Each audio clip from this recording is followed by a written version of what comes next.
Dear student, last time we have studied the lesson The Pillars of Democracy. Today we are going to start new lesson on page number 15, 1.2. On to the summit, we reach the top. This lesson is adopted from the Times of India, Archives of Times of India, lesson of Tenzing Norgay. Before going to start the real lesson, here are some questions for our preparation of the lesson. You have to discuss with your partner and try to give the answers of these questions in icebreaker section. Discuss with your partner and complete the web of different activities related to climbing. You have to discuss with your partner and complete the wave of different activities related to climbing. Here is given one incomplete wave related to the activities of climbing. Two activities are given here related to climbing. One is rappelling and another is rock climbing. Tell me some other activities related to climbing. Do you know anything about climbing? So dear student, I will tell you some activities related to climbing. Sports climbing, ice climbing, rock climbing, hiking, or scrambling, bouldering. These are some activities related to climbing. Then second question, there are certain prerequisites of mountaineering. Prerequisite means पूर्वतयारी. माउंटेनिंगसाठी विशेष अशी तयारी लागते गिर्यारोहणासाठी. With reference to the following points develop a short dialogue between you and your friend about mountaining. So dear student, you can discuss with your friend and you can individually create a dialogue about mountaineering. गिर्यारोहणाकरिता विशिष्ट पूर्वतयारी लागते. तुम्ही आणि तुमचा मित्र किंवा तुमची मैत्रिणी यांच्यातील गिर्यारोहणाविषयी एक संवाद किंवा संभाषण तुम्हाला तयार करायचं आहे. Here are given some points for that dialogue. त्याच्यासाठी तुम्हाला काही या ठिकाणी पॉईंट्स दिलेले आहेत. Mental and physical fitness. पहिल्यांदा तुम्ही त्याचं टाईम, डिस्टन्स, इक्विपमेंट, त्यानंतर तुमची मेंटल आणि फिजिकल फिटनेस काय लागतो तो, तुम्ही क्लोथ कशा प्रकारे घ्याल, तुमची ट्रेनिंग काय असेल, या संबंधीचे ह्या पॉईंट्सच्या रिलेटेड तुम्ही तुमचं डायलॉग तयार करायचं आहे. So dear student, you can do this work individually. तुम्ही स्वतः हे तयार करू शकता आणि you can submit it on our college group. तुम्ही ते कॉलेजच्या ग्रुपवरती डायलॉग शेअर करू शकता. Next question, discuss with your partner the various hazards and risks that a mountaineer or a trekker has to face in an expedition. तर काय, तर तुमच्या सहकार्यासोबत, तुमच्या बहीण भावाबरोबर, तुमच्या मित्रमैत्रिणीबरोबर एखाद्या गिर्यारोहकाला एखाद्या मोहिमेत सामना कराव्या लागणाऱ्या अडचणी, हॅझार्ड्स आपण म्हणतो, अडचणी किंवा जे धोके आहेत त्याच्याविषयी तुम्ही काय करायची की चर्चा करायची आहे, डिस्कशन करायचं आहे. So I will tell you some points related to the answer of this question. या प्रश्नाच्या उत्तराशी रिलेटेड काही तुम्हाला मी पॉईंट सांगेन की तुम्ही या तुमच्या चर्चेमध्ये कोणते पॉईंट्स घेऊ शकता. तर एखाद्या गिर्यारोहकाला कोणत्या अडचणी येतात त्याच्या मोहिमेमध्ये, कोणते धोके येतात, त्याच्यामध्ये काही नॅचरल आहेत, काही मॅनमेड हॅझार्ड्स आहेत, डिफिकल्टीज आहेत.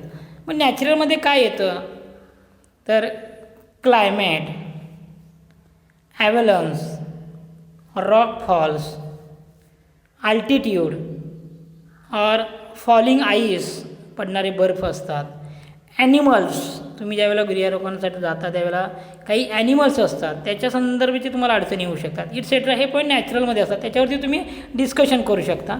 Then second, man made difficulties, man made hazards. त्याच्यामध्ये काय असू शकेल तर तुम्ही लॅक ऑफ फिटनेस, तुमचा जर फिटनेस नसेल तर तुम्हाला अडचणी येतात, किंवा ओव्हर एक्झर्शन झालं असेल, किंवा ॲक्सिडेंट, तुमची बॅड इक्विपमेंट, तुम्ही मोहिमेला जाण्यासाठी तुम्ही जर इक्विपमेंट घेतले ती जर बॅड असतील तरी तुम्हाला त्या ठिकाणी धोका होऊ शकतो, किंवा bad planning of your route, तुम्ही जो मार्ग स्वीकारले, जो रूट निर्धारित केलेला आहे तो जर व्यवस्थित नसेल, त्याचं प्लॅनिंग नसेल तरी तुम्हाला अडचणी येऊ शकतात. Or lack of team work or food, तुमचं अन्न किंवा तुमचं टीमवर्क, ह्याच्या संदर्भाची तुम्ही या पॉईंटच्या आधारे या प्रश्नाची तयारी करू शकता. So dear student, now will start the real lesson. Before lesson here is given a short information about the writer Tenzing Norgay. Tenzing Norgay was a Nepali Indian Sherpa mountaineer. He reached the summit of Mount Everest along with Edmund Hillary on 29th May 1953. They were the first two individuals known to reach the summit. This is a brief essay where Tenzing describes the climb to the top.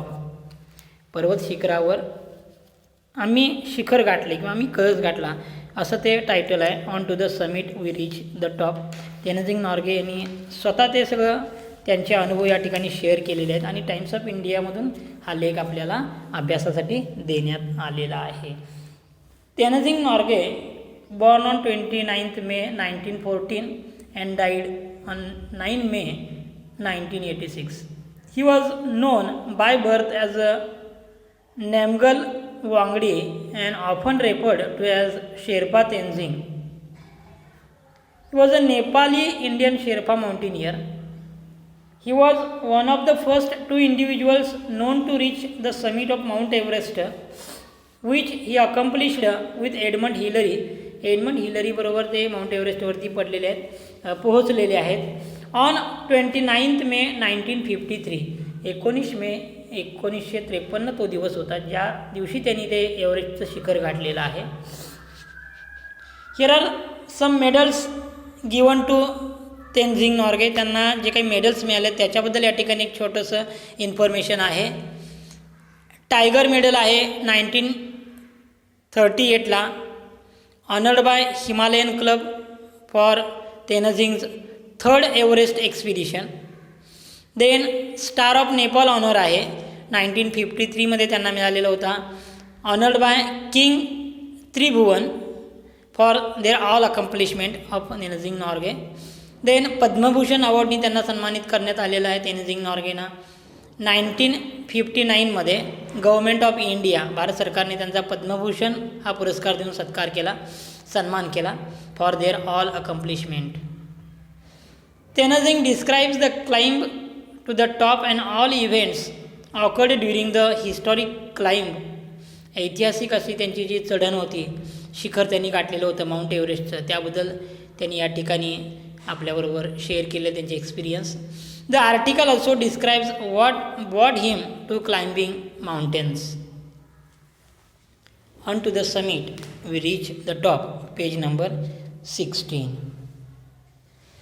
When we left Camp 9 on Friday morning, I was determined to get to the top on this day. शुक्रवार होता, Friday. शुक्रवारी सकाळी 9व्या कॅम्पमधून जायचं आम्ही ठरवलं, असं तेनजिंग म्हणतात. I was determined to get to the top on this day. आज मला शिखरावरती पोहोचायचंच आहे असा निश्चयच त्यांनी केलेला होता. कुठल्याही परिस्थितीत शिखर गाठायचंच हा निश्चय होता त्यांचा. I was determined means decide firmly, खात्रीशीरनिजा ठरवणं. I was determined to get to the top on this day. That morning I remember thinking, अगदी फर्स्ट पर्सन नॅरेशन आहे, त्यांनी स्वतःचे अनुभव स्वतः या ठिकाणी सांगितलेले आहेत. That morning I remember thinking I was to get to the top even if I die. बघा काय म्हणलेलं आहे, I was to get to the top even if I die. मृत्यू आला तरी देखील मला शिखराच्या कळसापर्यंत पोहोचायचंच होतं, आम्ही पोहोचणारच होतो. हा विश्वास होता त्यांच्या त्या मोहिमेमध्ये किंवा त्यांच्या इच्छाशक्तीमध्ये की कोणत्याही परिस्थितीत at any cost I have to reach to the summit. That morning I remember I thinking, त्यांच्या मनामध्ये तो विचार आलेला होता. That morning I remember thinking, मला आठवतं की माझ्या मनामध्ये काय विचार आलेला होता. तो विचार होता की I was to get to the top even if I die. मृत्यू जरी आला तरी मला त्या ठिकाणी पोहोचायचंच होतं. म्हणजेच कोणत्याही परिस्थितीत म्हणजे ध्येय कसं असायला पाहिजे, निश्चय काय असायला पाहिजे, संकल्प काय करायला असायला पाहिजे, त्याचं एक मूर्तिवंत उदाहरण या ठिकाणी तेनजिंगने सांगितले की त्यांच्या मनामध्ये विचार होता की कोणतीही अपयशाची, निराशेची कोणताही लवलेश त्यांच्या मनामध्ये नव्हता. म्हणजे त्यांचा आत्मविश्वास ठाम होता. That morning he remember thinking that he was to get to the top even if I die. I was not afraid to die that day. मरणाला मी त्या दिवशी घाबरलोच नव्हतो.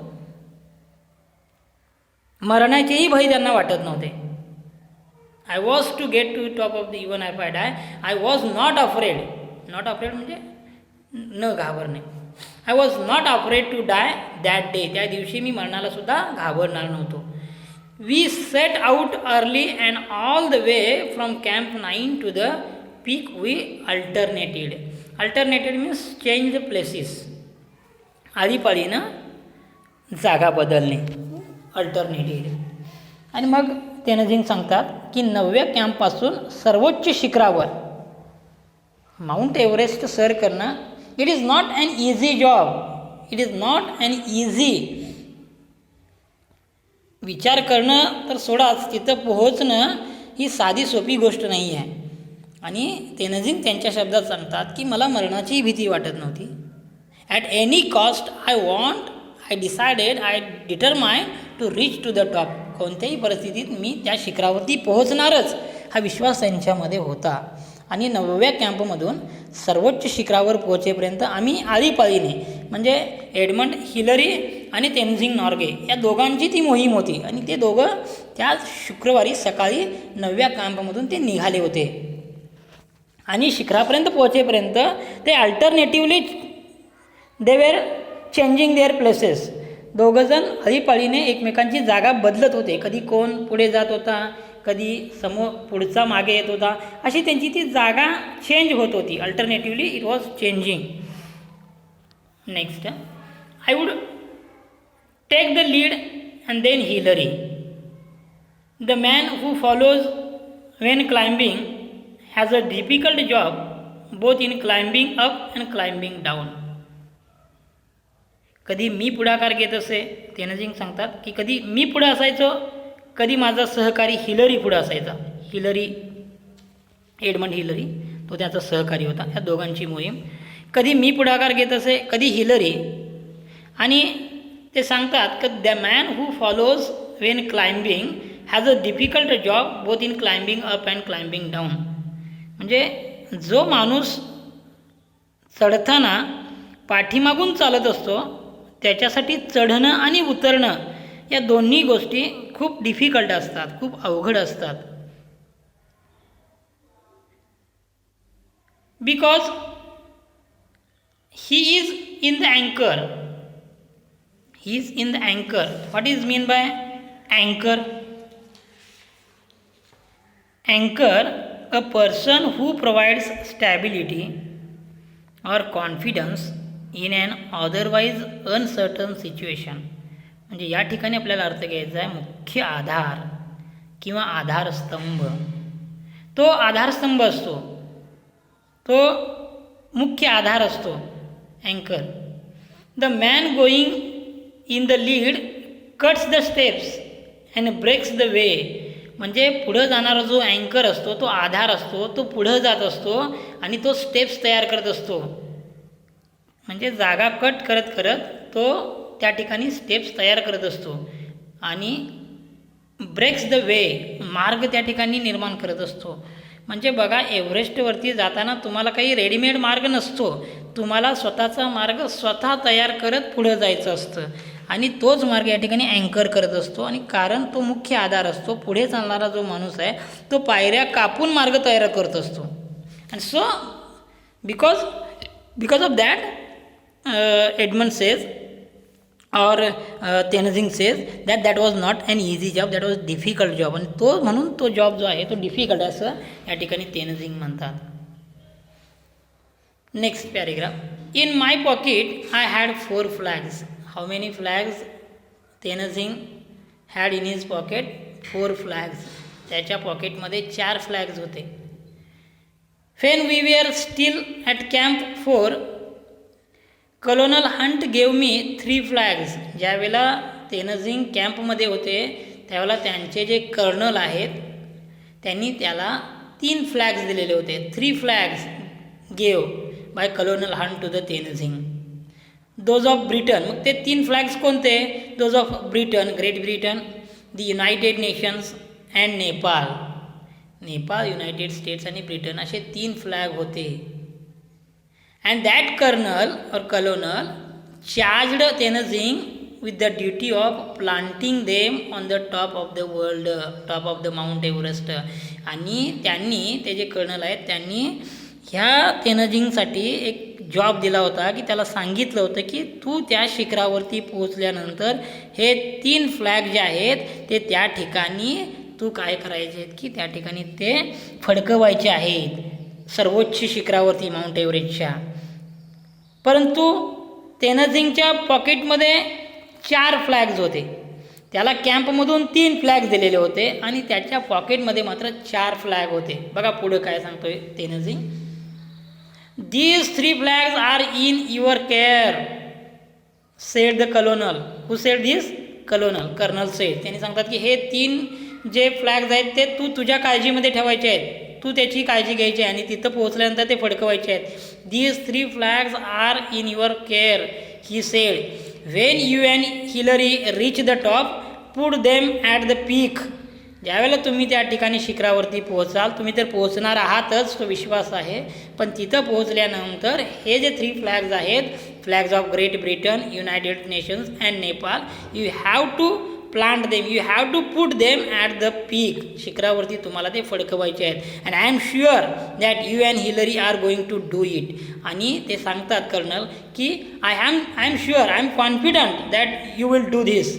तुम्ही हे कराल, मला विश्वास आहे. I told colonel Hunt. कलोनल और कर्नल त्याचा अर्थच कर्नल असा होतो. आणि मग तेनझिंग सांगतात की I told colonel Hunt that I was carrying the Indian flag. Dear student, listen carefully that Tenzing Norgay he was carrying 4 flags actually. 3 flags given by colonel and 1 flag of Indian nation. भारताचा एक flag त्यांनी स्वतःबरोबर carry केलेला होता, स्वतःबरोबर घेतलेला होता. And he told colonel Hunt that I was carrying the Indian flag with me. मी माझ्याबरोबर भारताचाही झेंडा घेतलेला आहे. And I would like to be on the top with the other flags. आणि ह्या तिन्ही फ्लॅगबरोबर मी भारताचाही झेंडा त्या ठिकाणी फडकवणार. And dear student, this is very great और important for all of us as an Indian. एक भारतीय म्हणून आपल्याला आपल्याला त्याचा अभिमान असायला हवा की तेनझिंगनी भारताचाही झेंडा त्यांच्याबरोबर घेतलेला होता. I was carrying the Indian flag with me and I would like to be on the top with the other flags. आणि त्यांनी त्यांना सांगितलं की मला भारताचाही झेंडा त्या ठिकाणी फडकवायचा आहे. I had to ask colonel Hunt's permission in his capacity as a leader of the expedition. आणि मग ह्या एक्सपिडिशनचा एक लीडर म्हणून मला कलोनल हंट यांची परमिशन घेणं हे गरजेचं होतं. आणि म्हणूनच त्यांनी त्या कलोनलला किंवा त्यांच्या कर्नलला सांगितलं की मी भारताचा झेंडा बरोबर घेतला, मला तुम्हाला हे सांगायचं आहे की तुमची परमिशन मला हवी आहे की मी भारताचा झेंडा माझ्याबरोबर त्या ठिकाणी नेणार आहे आणि तिथं तोही झेंडा आम्ही फडकवणार आहोत. So the next part of this lesson is Indian flag. What Tenzing Norgay is going to tell about that Indian flag, we'll see in the next video. Today we stop here. Go through the lesson and try to understand the first part of this lesson. Today we stop here.